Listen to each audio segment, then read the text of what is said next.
दोस्तों नमस्कार, मैं हूं रोहित शर्मा और आप देखना शुरू कर चुके हैं हिंदुस्तान 9। अभी मेरे साथ अर्जुन चौटाला हैं। अर्जुन चौटाला जिसे जान लेते हैं, एलनाबाद का उपचुनाव है।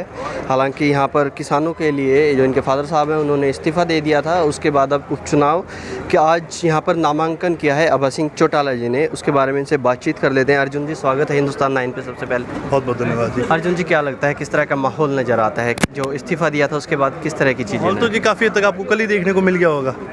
एलनाबाद की जनता ने, एलनाबाद के किसानों ने एक तरफा होकर ये फैसला लिया है हम किसान नीतीश को जिताने का काम करें। और मेरा ये मानना है एलनाबाद में, यहाँ तक कि हरियाणा में भी चौधरी अभय सिंह जी से ज़्यादा बड़ा किसान नीतीश ही नहीं है। देखिएगा, इस्तीफ़ा दे दिया था, उसके बाद उपचुनाव हो रहा है, फिर से नामांकन हो रहा है। चढ़ूनी साहब का एक बयान आया कि अगर आपने इस्तीफ़ा दे दिया था दोबारा विधानसभा क्यों जा रहे हैं? चलिए मान लेते हैं आप जीत जाते हैं, क्या फिर से विधानसभा जाएंगे या फिर इस्तीफ़ा हो जाएगा? क्या होने इसके बाद का क्या? चलो एक बार चढ़ूनी जी की बात मान लो।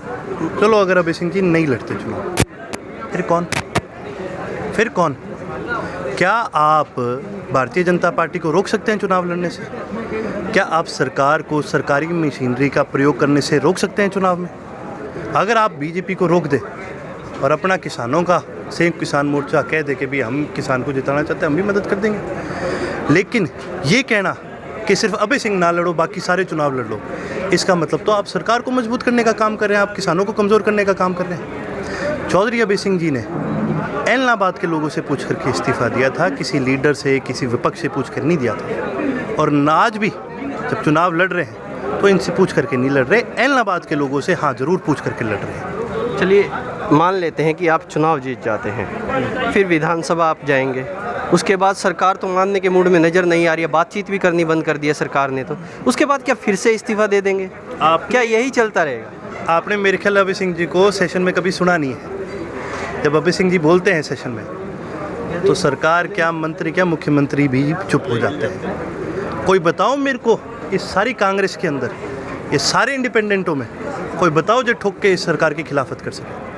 हम कहते हैं ठोक करके हम करते हैं खिलाफत, और हम ठोक करके किसानों का मुद्दा हर बार उठाने का काम करते हैं। कोई एक आदमी बता दो उस विधानसभा के हाउस में, विपक्ष के दल में एक आदमी बता दो जो ठोक करके विपक्ष की आवाज़ उठा सके। इनमें किसी में वो बात नहीं है। अगर आवाज़ सही मायने में कोई उठा सकता है तो चौधरी अभय सिंह जी उठा सकते हैं। और एक और बात, कभी गाँव में जाके पूछियो किसी भी साथी से, और मैं तो कहता हूँ एलनाबाद नहीं हरियाणा में किसी से पूछ लियो कि भाई अभय सिंह जी जब हाउस में होया करते थे तब सुन के आपको बढ़िया लगता था या अब बढ़िया लगता है? अब तो लोगों ने सेशन देखने बंद कर दी, और जब अभय सिंह जी होते हैं तो जो भी सेशन को कवर करते हैं उसकी भी रेटिंग बढ़ जाती है। तो कोई तो दम है हमारे भी नेता में।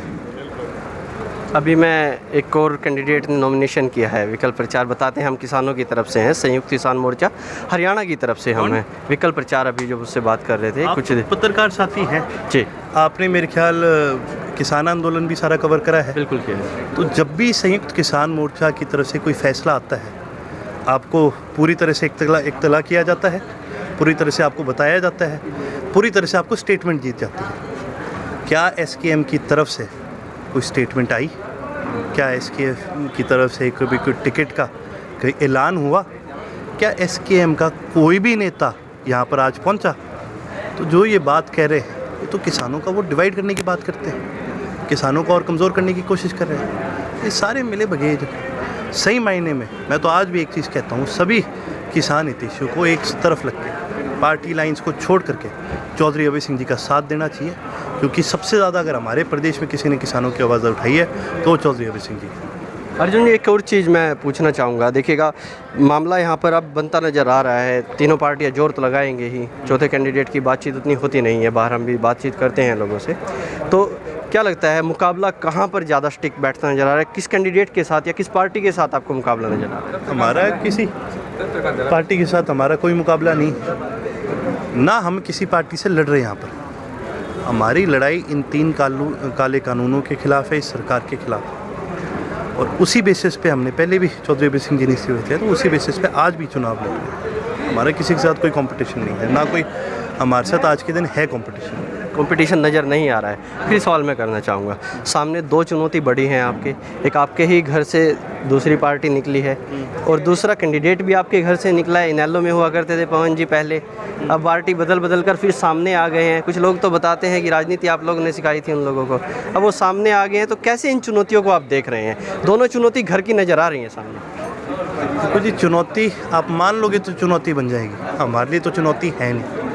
पहले 3 बार वो भी इलेक्शन लड़े हैं, तीनों बार हार झेलना पड़ा। अभय सिंह जी के आगे कोई चुनौती नहीं दे सकती, उनसे मजबूत आज के दिन कोई है नहीं।